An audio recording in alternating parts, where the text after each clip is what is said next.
Selamat datang ke satu lagi episod Notapis bersama saya Nur Adila Mahbub. Jadi hari ini kami akan bincangkan tentang topik yang hangat lah yang akan menjejas ramai warga Singapura, khususnya anak muda dan golongan pembeli kali pertama ya. Jadi topiknya ialah kategori baru flat BTO HDB jenis Plus yang akan diperkenalkan HDB mulai separuh kedua tahun 2024 iaitu tahun depan. Jadi ini telah diumumkan oleh Perdana Menteri Encik Lee Hsien Loong di rapat Hari Kebangsaan baru-baru ini. Dan bersama saya hari ini ialah 3 tetamu khas ya. Panelis pertama kami ialah anggota Parlimen GRC Bishan Toa Encik Saktiandi Supaat. Encik Saktiandi merupakan seorang ahli ekonomi dan beliau bertugas sebagai Ketua Strategi Forex Maybank. Dan seorang lagi panelis kami hari ini ialah pengarah kumpulan Propnex Realty, Encik Haikal Shafruddin. Dan Encik Haikal telah berpengalaman sebagai ejen hartanah ya sejak 13 tahun lalu. Betul. Dan beliau kerap berkongsi pandangan beliau tentang isu perumahan di wadah herohomes.sg. Dan bersama kami juga ialah Cik Hanan Sheikh Hilmi Al-Johari. Hai. Dan Cik Hanan merupakan seorang pereka kandungan digital dengan lebih 30,000 pengikut di Instagram. Ya, saya. Okey. Dan Cik Hanan juga sebelum ini pernah berkongsi pengalaman beliau di social media tentang pengalaman beliau dalam mendapatkan flat BTO HDB beberapa tahun lalu. Ya, betul. Okey. Sebagai permulaan, mungkin bolehkah Encik Saktiandi terangkan secara mudah kepada pendengar kita lah, apakah ciri-ciri jenis flat BTO yang baru ini, Standard, Plus dan Prime? Terima kasih Adila. Terima kasih semua. Selamat petang, pagi, malam semua. Jadi Standard Plus Perdana kita dalam bahasa Melayu, Prime, saya rasa semua tahu tentang apa yang telah dikeluarkan oleh Perdana Menteri pada rapat umum. Standard seperti biasa, pertama dari segi lokasi, kedua dari segi subsidi, dan yang ketiga dari segi impak atau restriction yang akan diberikan kepada segmen itulah umpamanya. Jadi untuk standard sama je macam flat biasa saya rasa. Yang penting saya rasa dari segi lokasi berbeza dengan Plus dengan Prime kerana ia tidak ada di lokasi yang dekat MRT ataupun di tempat yang dekat dengan rangkaian CBD umpamanya, di mana perdana itu diadakan. Kedua dari segi subsidi, saya rasa subsidi standard sama. Berberlainan dengan Plus dengan Prime. Standard sama bermakna macam enhance CPF grant dengan CPF lain, cuma sama-sama seperti apa yang Hanan mungkin telah hadapi lah sewaktu membeli flatnya. Yang okey, jadi yang akhir sekali dari segi restriction ataupun measures untuk mengurangkan impak. Jadi subsidi impak restriction juga sama. Saya rasa dari segi penjualan masa akan datang mungkin akan bertukar. Tetapi dari segi impak atau restrictions masih 5 tahun MOP, minimum occupation period. Yang saya rasa yang ketara paling baru adalah Plus. Seperti lokasi yang dekat MRT, dekat dengan tempat-tempat amenities yang dekat dengan hawker center ataupun dekat dengan pertengahan sebuah town center umpamanya, yang memberikan demand yang tinggi umpamanya. Jadi tempat itu mungkin Plus, akan dinamakan Plus. Jadi kita ada perbezaan antara dia dengan perdana lah, tetapi saya cakap Plus dulu. Kedua dari segi subsidi untuk Plus itu ada lebih sikit. Kita mungkin akan bincang kenapa akan lebih sikit, kerana kita untuk memberi seorang peluang untuk pembeli untuk mendapat peluang untuk membeli flat itu dari segi berkemampuannya. Ketiga adalah segi restriction. Jadi dari berbeza dengan standard yang 5 tahun MOP, untuk Plus 10 tahun MOP, tapi ada juga subsidy recovery, dan juga dari segi MOP saya katakan tadi 10 tahun, dan BTO eligibility ada ceiling jugalah. Sama juga dengan Prime tapi kurang sikit saya rasa. Prime adalah untuk tempat-tempat yang lebih umpamanya yang seperti di satu waterfront dan tempat-tempat yang dekat dengan bandar central, yang mungkin ada demandnya lebih tinggi, dan jadi oleh itu saya rasa tak ada. Ini bukan Prime, bukan perdana, ni bukan satu daerah baru ataupun satu inisiatif baru atau framework baru, kerana ia telah diutamakan pada tahun 2021. Jadi mungkin ramai sudah familiar lah dengan ini. Jadi yang satu tu dari segi subsidi, subsidinya paling tinggi. Jadi mereka yang mau beli flat ini mendapat subsidi yang lebih tinggi berbanding dengan plus dengan standard. Tapi apa yang ketara saya rasa dari segi clawback untuk prime adalah lebih ketat. Mereka yang ingin beli mungkin lebih ketat dari segi restrictionnya. Clawbacknya mungkin sekarang saya rasa 600 clawback untuk bayar balik harga rumah yang mereka beli. Mereka bayar clawback 600 daripada apa yang mereka beli. Jadi subsidi itu perlu diberi balik sedikit untuk mengurangkan lottery effect sikit dan mengurangkan bagaimana Burkiah mendapat profit daripada prime itu lah. Kerana lokasi itu kurang, demand, supply-nya sikit, demand-nya tinggi. Jadi kita ingin mengurangkan dan juga mengurangkan harga rumahnya buat masa akan datang. Jadi tiga apa frameworknya, tiga jenis flat. Produk flat kita kita lihat daripada dari segi produk untuk satu flat yang telah dikutarakan, standard, plus dengan prime. Prime bukan baru 2021, plus akan bermula second half 2024 dan standard seperti biasa. Tapi saya rasa ini adalah satu framework baru untuk memberikan peluang untuk ada tiga, saya rasa seperti Perdana Menteri katakan, untuk meningkatkan keupayaan mereka untuk membeli, kemampuan untuk membeli flat.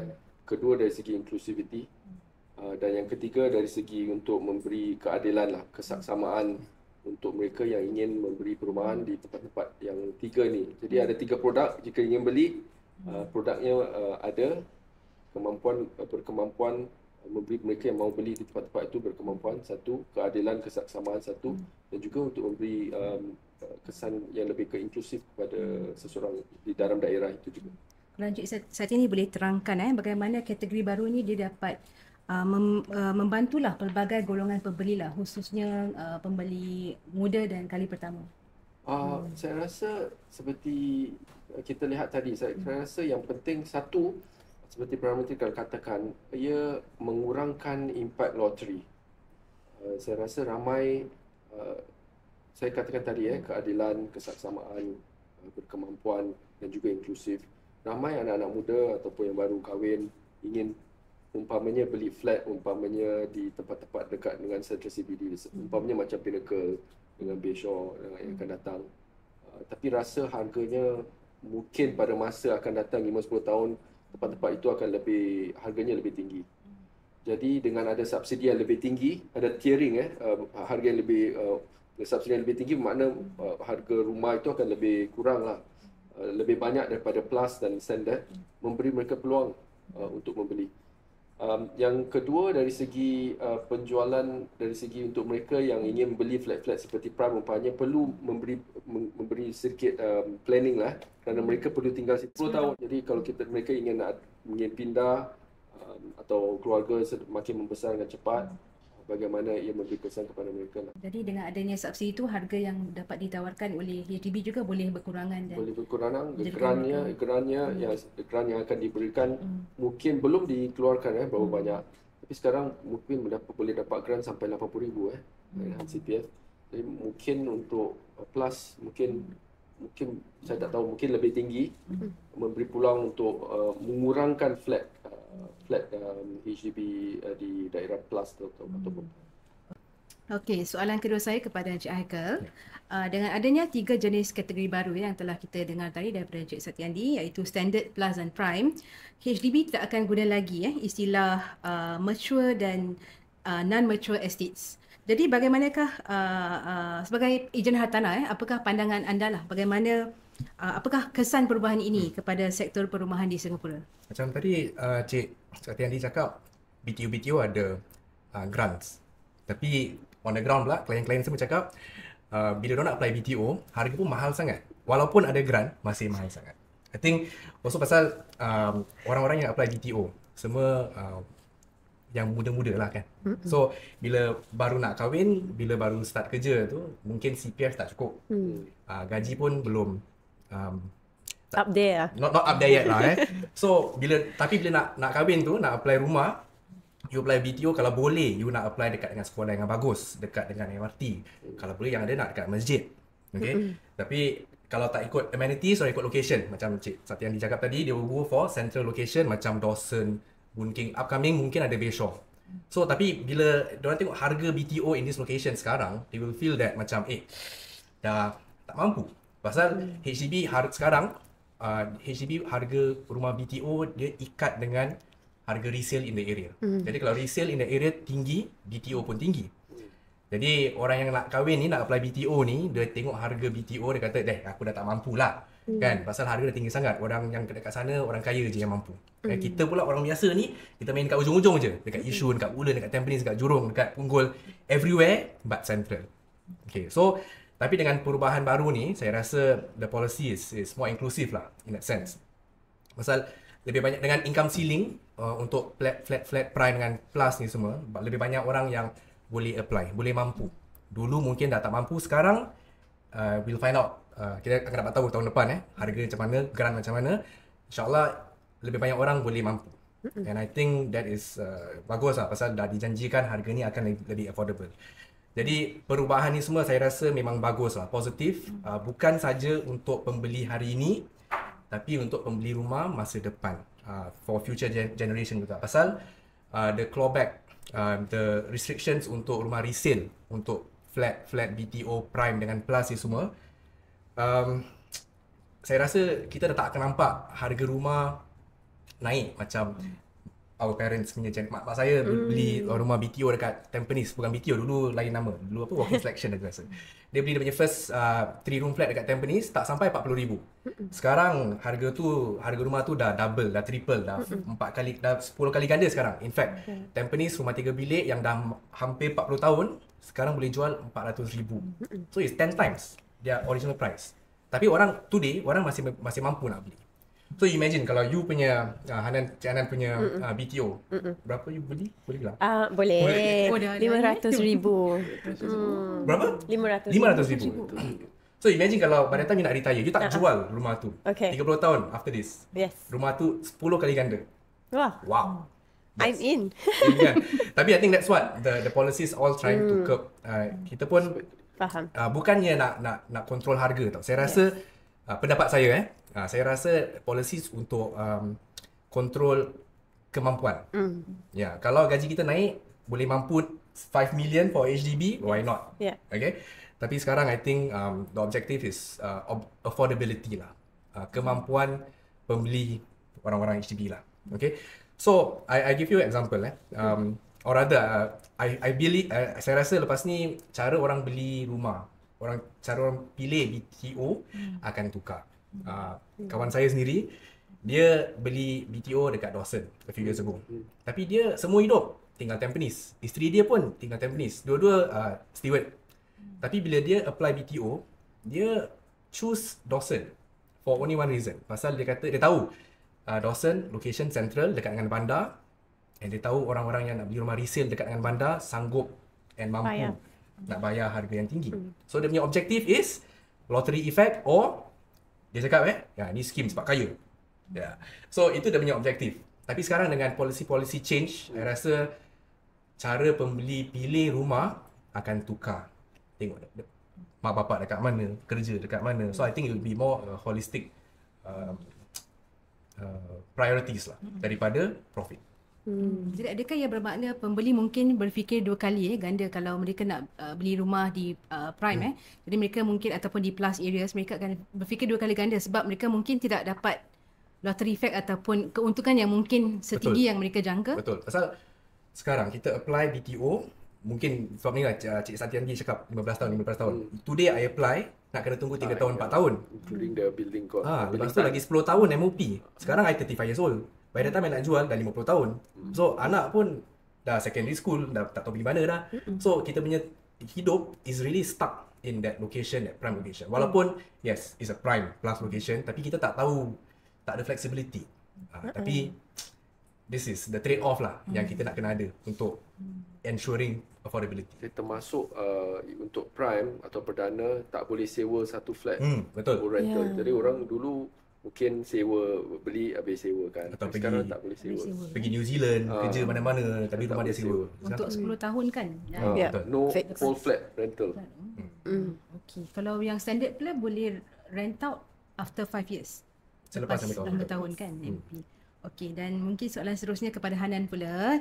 Cik Hanan kalau Cik Hanan boleh kongsilah apa pengalaman anda apa perkara yang paling perit yang paling perit ataupun mencabar yang anda lalui lah apabila anda membeli BTO, dan mungkin apa faktor utamalah apabila membeli flat itu.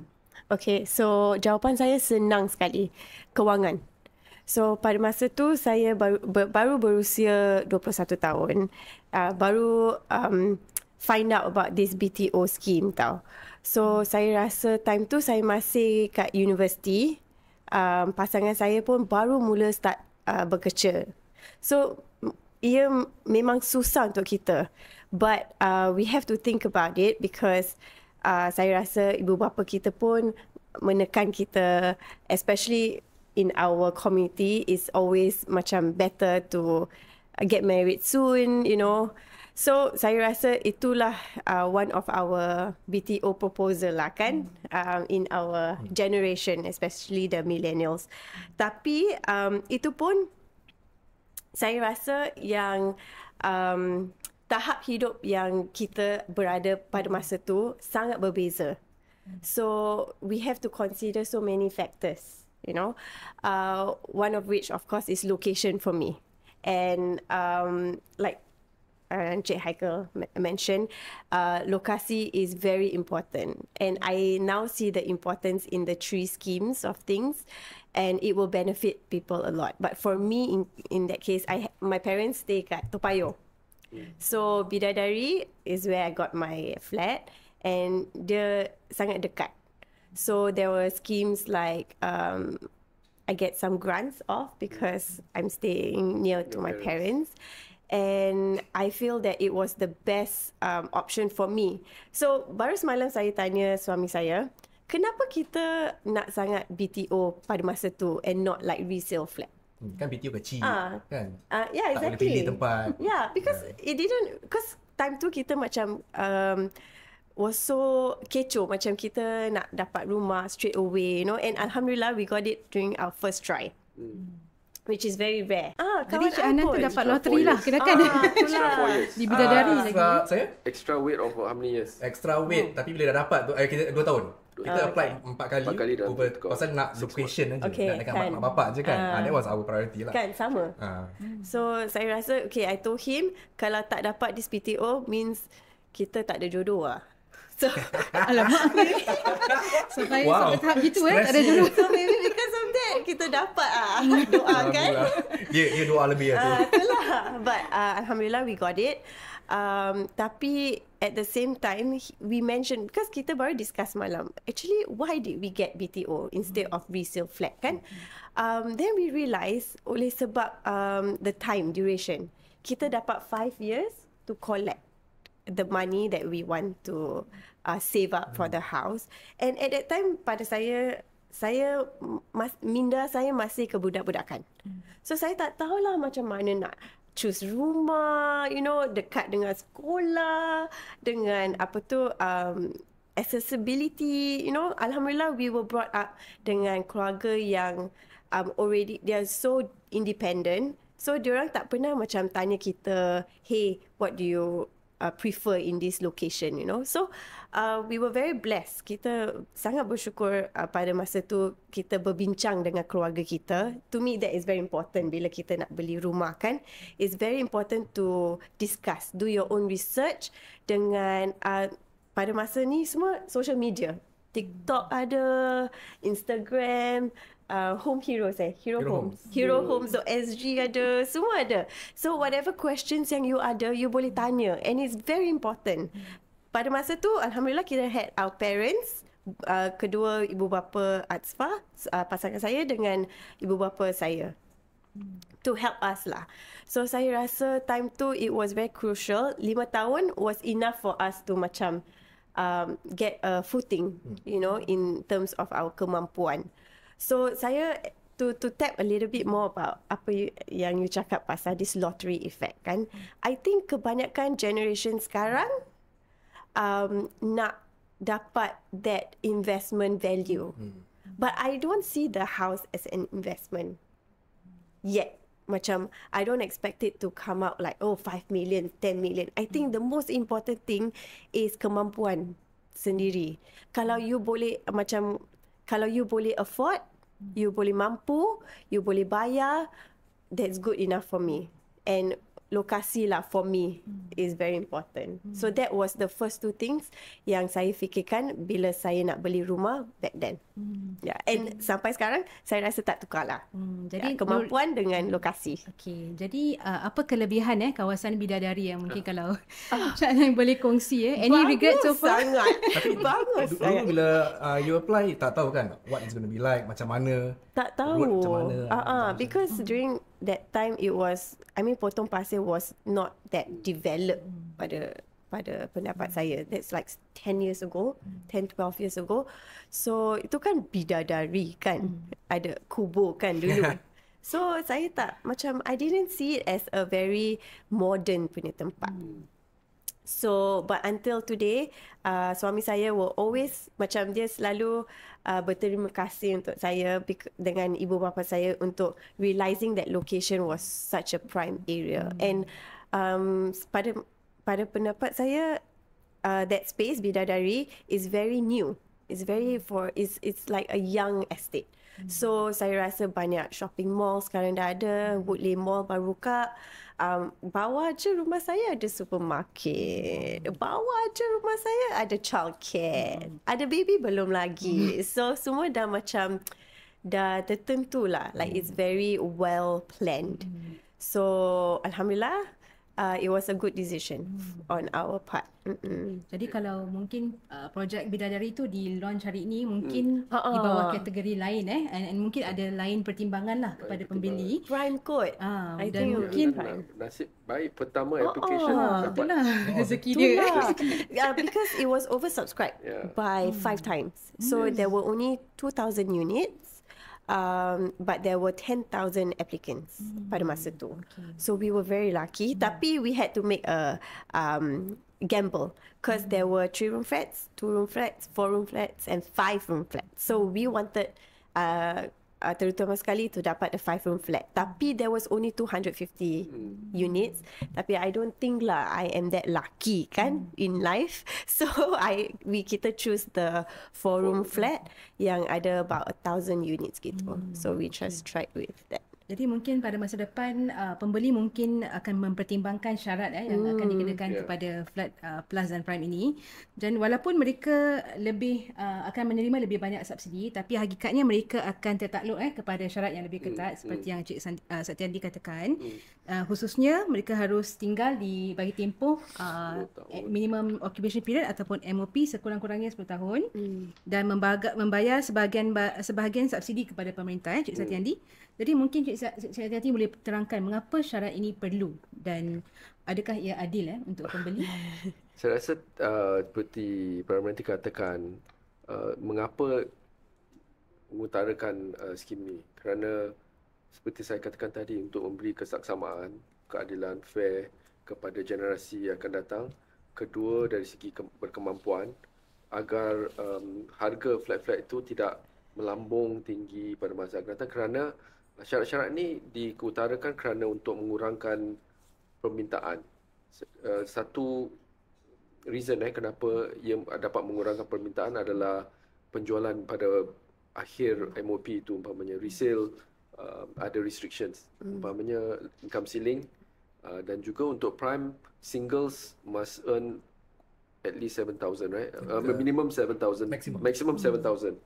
Jadi syarat-syarat ini bermakna di permintaan itu akan berkurangan lah berbanding dengan dulu. Mungkin mereka yang gaji 14, 15 ribu, 20 ribu, 30 ribu yang mungkin jual flat atau rumah private mereka, mahu membeli BTO flat yang baru-baru 10 tahun itu. Jadi permintaan atau demand mungkin akan tinggi dan mungkin memberi kesan kepada harga lah. Sebab tu kita lihat tempat di prime, umpamanya Pinnacle, semua harga Shop. So 1 juta ke atas mungkin kan, yang high floor lah, 1 juta ke atas. Jadi ada lottery fact tu memang betul. Mereka ada mendapat lottery kerana mereka dapat BTO, mendapat flat itu. Jadi pemerintah mungkin tidak mahu melihat itu terjadi dengan lebih itu meluas, mengurangkan lottery effect itu, dan saya rasa kepada saya impaknya kepada harga. Kita tahu kos pembinaan untuk flat-flat HDB di prime dan mungkin di plus lebih tinggi. Jadi make sense lah bila pembinaan construction lebih tinggi, harga mungkin lebih tinggi. Itu kita tidak akan nafikan buat masa akan datang. Jadi harga mungkin akan lebih tinggi. Tapi dengan ada subsidi, produk-produk yang tiga ni, standard, prime dengan plus, memberi peluang kepada pembeli untuk memilih produk. Tapi dari segi supply, saya rasa pemerintah telah mengeluarkan banyak supply untuk masa akan datang. Jadi kita perlu lihatlah sama ada rumah-rumah itu plus atau tidak, dekat MRT station, dekat dengan cinema ataupun shopping mall seperti di Ang-Mo-Kio. PM katakan harganya mungkin lebih tinggi kerana permintaannya mungkin tinggi. PM katakan permintaannya 17 kali ganda untuk flat yang dekat Ang-Mo-Kio tu. Makna demand ada. Tapi yang penting saya rasa kemampuan. Kita mahu keluarga seperti Hanan dan lain-lain rasa mereka boleh berkemampuan untuk beli flat pada masa akan datang. Harga flat itu tidak akan melonjak sama ada BTO ataupun resale. Ini maknanya kita akan lihat kurang flat yang berharga 1 juta ke atas? Kita tidak tahu. Saya tak tahu itu pasaran pada masa akan datang. Tapi kita tahu bahawa BTO untuk beli flat itu mungkin dengan ini, saya rasa dengan syarat-syarat ini mungkin saya rasa momentum harga yang untuk melonjak tinggi itu akan lebih berkurangan berbanding dengan mungkin kita tidak buat apa-apa. Momentum kenaikan harga itu mungkin akan berlainan saya rasa. Dan mungkin masanya untuk saya tanya Encik Haikal tentang selari dengan itu, pemerintah juga telah umumkan syarat yang akan dikenakan ke atas flat plus dan prime apabila dijual semula di resale market. Jadi mungkin Encik Haikal berterangkan apa kesannya lah kepada sektor resale. Saya rasa tentang income ceiling ni, saya bagi konteks dulu. So, misal kata kalau today Cik Ana dengan husband nak beli rumah BTO. Misal kata your combined income is 12,000. Tak ada hal, because it's below the 14,000 income ceiling. Tapi sekarang, imagine kalau you nak bawa your parents, mak bapak. And your mom masih kerja. Dia tak nak retire. Degil. And then gaji dia 3,000 nak kena declare.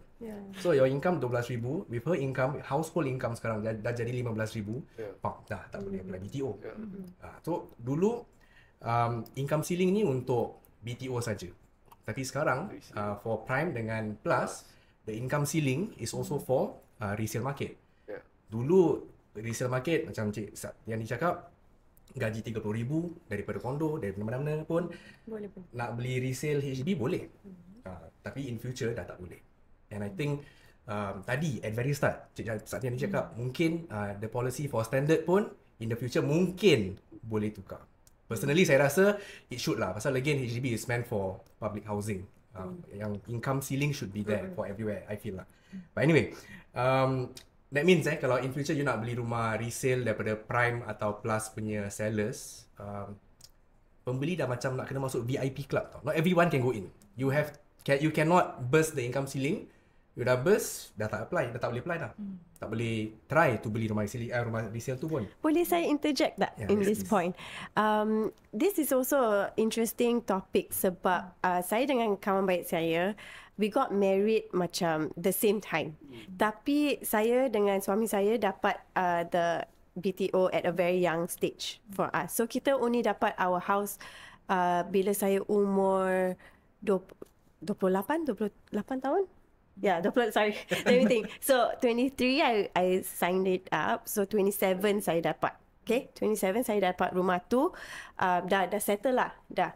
Tapi kawan saya yang tend to macam wait it out, sampai sekarang she had to get private property oleh sebab income ceiling.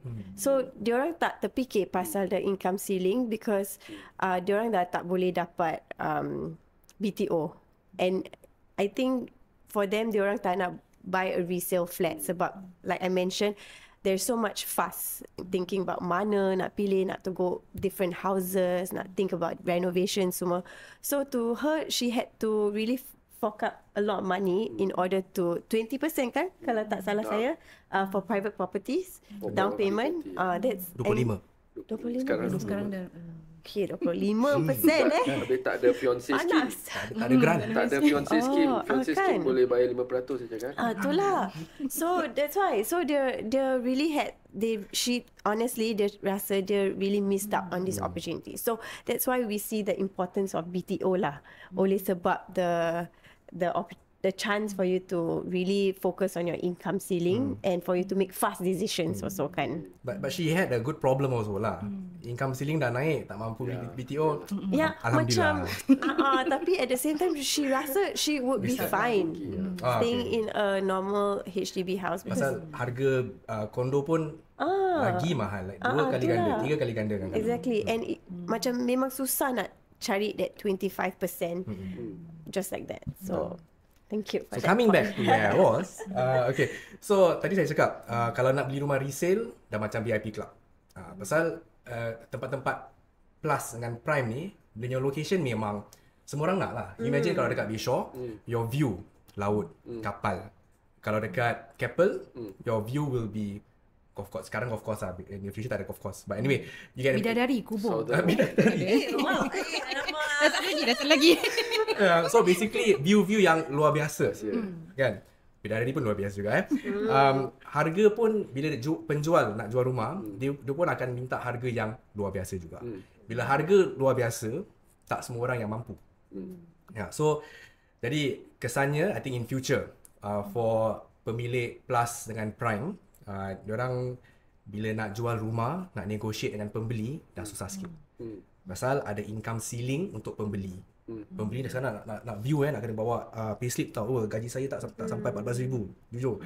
But of course when we have income ceiling for the buyers, maknanya dia punya budget pun ada ceiling. I think that's where harga tak akan naik, dia punya momentum pun akan slow down. Subsidy recovery yang perlu plays a fikir part. subsidy recovery. Yeah, and I think that is the objective of implementing policy macam ini hari ni lah. I think in future pun I think policy akan tukar lagi to tighten. I can only imagine lah. Again, this is my opinion. Tapi anyway, saya rasa HDB memang nak buat tempat prime, tempat plus ni affordable untuk semua orang. Pasal again, siapa tak dan warga Singapura kerana perlu at least one warga Singapura. Singaporeans lah So siapa tak nak tinggal depan MRT?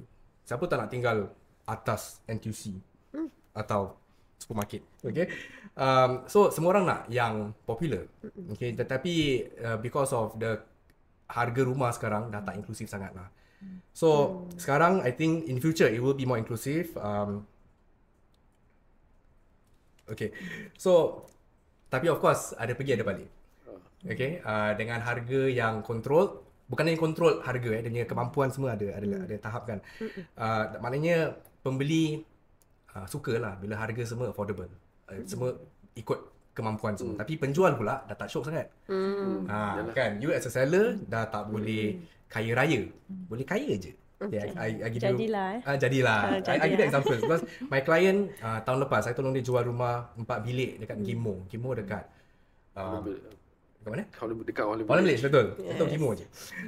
Tapi daerah sana saya rasa kalau hari ni pun will be either under prime atau plus pasal dia dekat dengan MRT, dekat dengan sekolah yang popular, dekat dengan town. Okay. Tapi sekarang tak ada prime policy ni semua kan. Bila saya jual untuk dia punya cash profit. Nak cuba guess. Cash profit Cash profit 500? tak sampai lah. $500 ke $300,000? 300? 200,000. 10,000. 10 tak. $10,000. Actually was quite close. Close tu lah, 380,000. Hampir 400,000. So I think that is the lottery effect we're talking about. Tapi dengan polisi baru ni, mungkin in future BTO owners of such locations mungkin tak akan dapat 380,000. Cik Hana maybe ada chance Okay. But mungkin dia akan dapat sekarang on average tempat-tempat biasa semua the so called standard areas, my clients are making around 200-250 cash profit. Okay juga kan. So like I said lah, tak kaya raya tapi masih tak perlu bayar balik subsidy recovery tak payah bayar all the penalties lah. So dengan changes in the policy, saya rasa yang BTO plus prime bila waktu nak jual waktu resale tu, bila ada income ceiling, dia punya harga will be more controlled.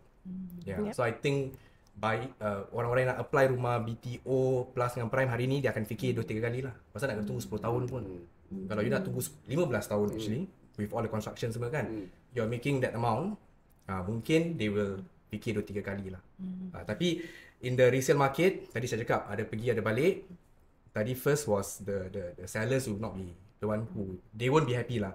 Second is pasal income ceiling is attached only to prime dengan plus housing. Standard tak ada income ceiling. Mungkin orang-orang yang gaji 30,000, husband and wife each 30,000. Wah. Okay, diorang tak boleh beli rumah prime dengan plus. They can only go for standard. They can only go for rumah-rumah yang tua. Mungkin that's where we see the older flats yang dah 40 tahun, 50 tahun. Mungkin diorang punya value akan meningkat. Boleh meningkat sikit lah But kita akan dapat tahu dalam 15 tahun saja. Because tahun depan dia launch, 3 tahun, 4 tahun construction, 10 tahun bila dah ready for MOP nak jual tu, that will be in 2037 lah. Itulah. Kita pun dah tua. Jadi adakah kita akan melihat kurang flat di bawah yang berharga 1 juta lebih seperti saya tanyakan kepada Encik Setiani tadi?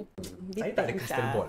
Tak akan tahu. Tapi saya rasa direction polisi ni semua memang untuk HDB untuk affordability. Kita pun nak make HDB public housing. I mean public housing HDB is the best in the world lah senang cakap. But bila harga rumah dah go above kita punya income levels, I think that is an issue. That is a social issue whereby orang-orang muda nak kena dah apply, nak kena simpan duit, tak tahu cukup ke tak.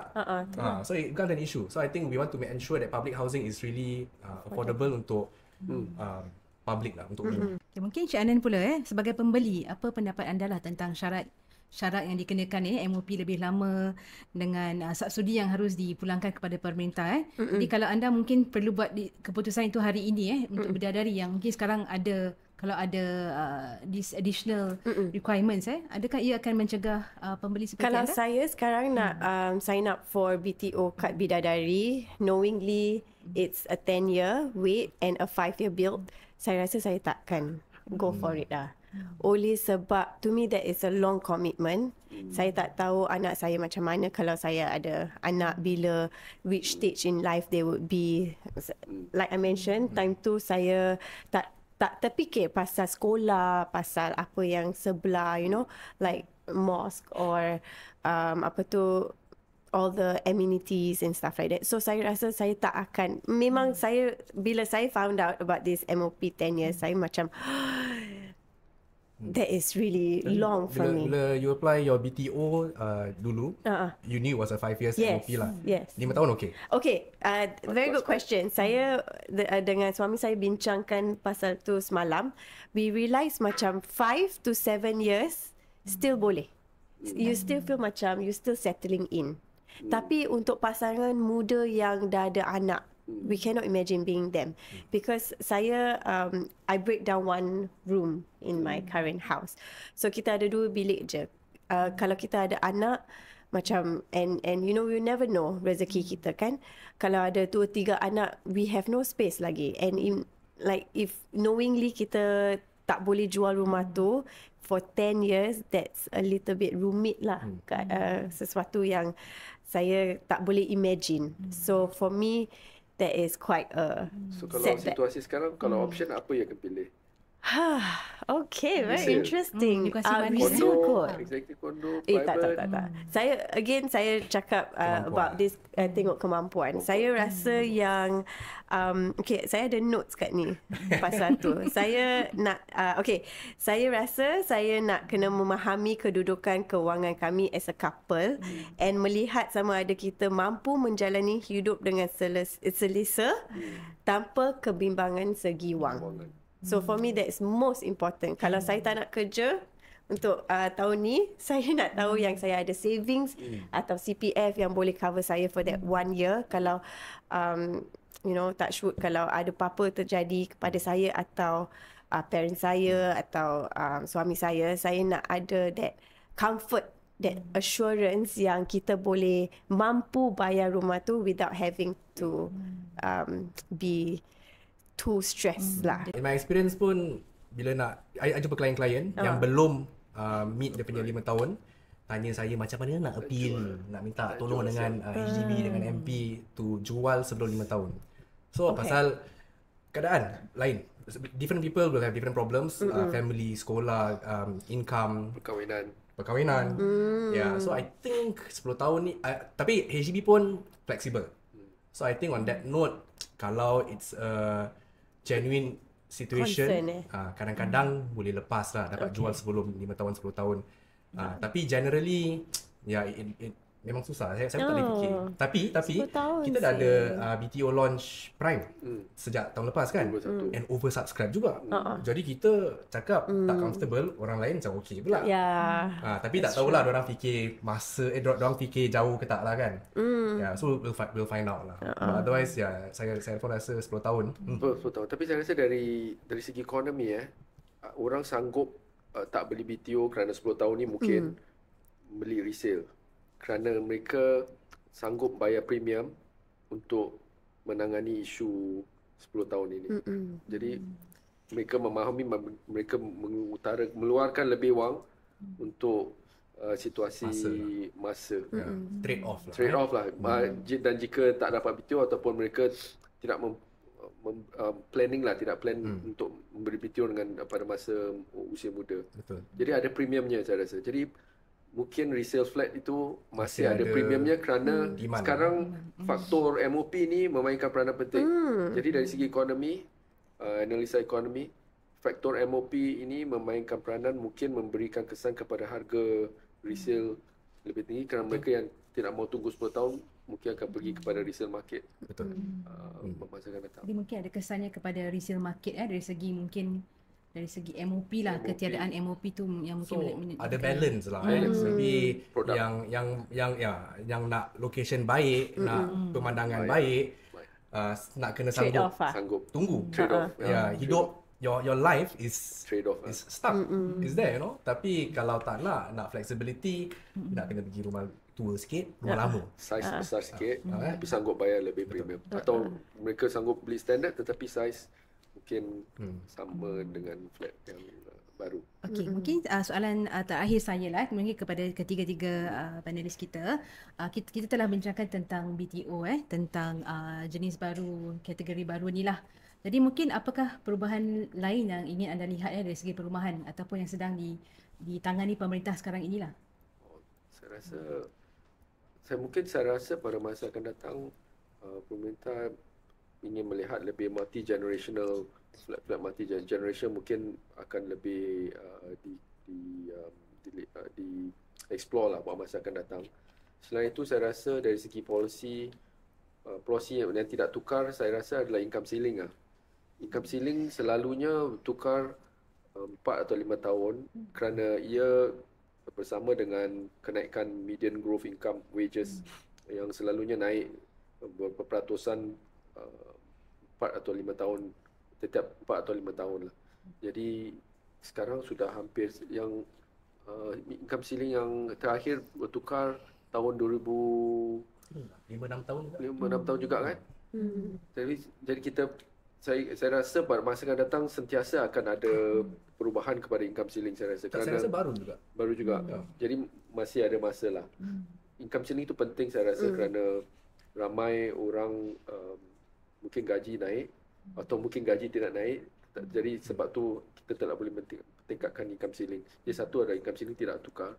Kedua saya rasa adalah segi multi-generational, flat multi-generational, sama ada ibu bapa dan kanak-kanak keluarga mereka perlu tinggal dengan berdekatan, dan juga sama ada flat itu ada berdekatan ataupun lebih berdedikasi kepada multi-generational. Saya rasa pernah akan datang. Encik Haikal pun mungkin apakah isu yang ingin anda related juga pasal tentang multi-generational flat, kita tinggal dengan mak bapak semua kan. So minggu lepas saya pergi satu dialog dengan Puan Nadia Samdin dengan Cik Zulkarnain. Salah satu participant in that dialogue kongsi idea ni. So saya expand sikit lah. I really like this idea. Pasal sekarang saya pun sebagai agent saya nampak klien-klien saya jual beli rumah dengan niat nak bawa mak bapak tinggalkan orang. Okay, jadi yang ada grant untuk tinggal dekat dengan parents atau parents staying with you, you will get either 20,000, 30,000 lah. Tapi salah satu participant di dialog tu cakap, mungkin kita boleh tambah grant untuk sesiapa yang tengah menjaga ibu bapa yang ada yang perlu pembantu, yang ada sakit kronik, ada disease seperti dementia dan lain-lain. So saya rasa and important yang ni grant bukan tak pergi kepada pembeli rumah untuk beli rumah lagi mahal tau. Grant tu mungkin masuk CPF, Medisave ibu bapa untuk bayar for levy pembantu, levy lah, apa-apa expenses lah. Ini dah above my expertise lah. Tapi bila saya dengar idea ni, saya rasa it's very relevant today. Lagi-lagi kita punya nation pun warga-warga makin tua. So banyak problem yang kita akan nak kena menghadap lah. Ya, kita pun tak boleh harapkan orang luar je. Kita pun nak jaga ibu bapa, tapi reality is tak murah, tak senang. Ya, so kalau ada pertolongan untuk orang yang nak beli rumah, nak tolong pasal yang ada orang jual rumah untuk tolong ibu bapa je. So I think these people deserve it lah. Ya, macam mana kita nak uruskan mungkin wishlist dia the best person is here lah not me. Yeah, but otherwise that's what saya rasa good lah. Cik Anan pula, apakah perubahan yang anda lihat lah? Okay, so saya pun berbincang dengan suami saya. Something so simple, saya rasa on the surface value is size lah. Saya rasa betul. Actually tak surface value tau. Pasal even for my clients yang nak beli rumah, nak bawa mak bapak, diorang akan rasa BTO sekarang kecil sangat. Kecil sangat. They will only go for the older flats. Yeah. So kalau rumah-rumah baru boleh plus size. Kan. Ada pun yang BTO yang outskirts, more like standard BTO I would say, lagi besar dari the areas in the prime sector. So I hope that macam it can be more comfortable lah, the size for a family. Because saya rasa kalau saya dengan suami saya tinggal kat rumah saya ni sekarang, boleh je. Tapi kalau saya ada anak dan kalau saya nak bawa ibu bapa saya, memang it's a little bit too small lah. Kadang-kadang ada study room pun dah bagus. Sekarang semua Zoom, work from home. Kan. Jumpa bos, work from home. Ni semua wishlist mereka Cik Ya. Ni macam Tadi satu je, sekarang menambah pula. Saya rasa yang warga, saya juga risau tentang demografi kita. Mereka yang tinggal mungkin housing private umpamanya, yang sudah menua, mau membeli flat resale dan flat BTO yang sudah MOP. Tapi mereka perlu sekarang menunggu 30 bulan kalau memberi prime atau plus. Untuk standard mereka perlu tunggu 15 bulan. Right? Jadi untuk mereka saya rasa mungkin ada isu kerana ramai juga yang tinggal kondo dan tinggal private estate dan sudah menua ingin membeli downsize, beli flat HDB. Mereka perlu downsize kerana juga baik. Dia memberi kewangan untuk membayari retirement mereka pada masa akan datang. Jadi 15 bulan lama. Dah jual, nak tinggal mana, sewa. nak sewa untuk 15 bulan. Saya rasa mungkin perlu mempertimbangkan buat masa akan datang untuk warga senja kita yang sudah retire, ibu bapa, anak-anak muda sekarang kita, mungkin mereka akan menghadapinya. Bagaimana mereka akan menangani MOP, bukan MOP, wait out period for the downgraders. Untuk 30 tahun, 30 bulan. Untuk above 55, diorang boleh beli 4 room and below. Tapi kadang-kadang yelah dah biasa to a certain size kan, nak go to a 4 room pun susah juga lah. But yang not just, pasal the problem is yang between the age of 50 to 55 tu, so diorang yang rasa, pasal sekarang diorang pun nak, some of my clients in that age group dah rasa penat, dah rasa tua sikit. Tapi tak boleh make the move. Sama seperti penduduk saya, ada yang juga perkahwinannya tidak berkesampaian, jadi perlu menjual rumah. Jadi yang suaminya umpamanya ingin mencari rumah Tapi Dah tak without boleh, period, susah. yang mereka yang tinggal di private housing susah nak dapat rumah. Jadi without periodnya panjang juga. Jadi ada isu-isu seperti ini. Jadi isu housing ni bukan mudah kerana ada kompleksitinya. Jadi situasi satu sama lain berlainan. Jadi kita pun memahami situasi yang berlainan untuk semua individu lah. Saya sebagai ejen selalu nampak problem-problem on the ground pasal klien jumpa ejen dulu kan. Tapi kadang-kadang saya berfikir pun kalau ni policy tak menolong mereka, tapi kalau tak ada policy gini ada abuse lah, orang lain semua pula. Ya, so memang tak senang lah. Tak senang. Jadi saya Tapi tahu. pertolongan ada untuk mereka dari, saya rasa HDB ada fleksibilitinya jika memahami situasi-situasi tertentu lah untuk mereka. Jadi saya sendiri telah menolong beberapa penduduk. Jadi ada situasi yang boleh menolong mereka kerana situasi mereka berlainan dengan yang lain. Jadi memang isu perumahan ni satu yang kompleks dan akan terus berpanjangan lah, yang akan terus mendapat perdebatan yang hangat dalam tahun-tahun akan datang. Jadi dengan itu saya ingin ucapkan terima kasih kepada panelis kami, Cik Satyandi, Cik Hanan, Cik Haikal kerana sudi mengongsi pandangan anda lah dalam podcast ini. Jadi saya harap pendengar pun dapat sedikit sebanyak meraih manfaat lah daripada sesi ini. Jadi salam sejahtera dari saya Nur Adila Mahbub, hingga ketemu lagi di episod Notapis yang akan datang. Terima kasih.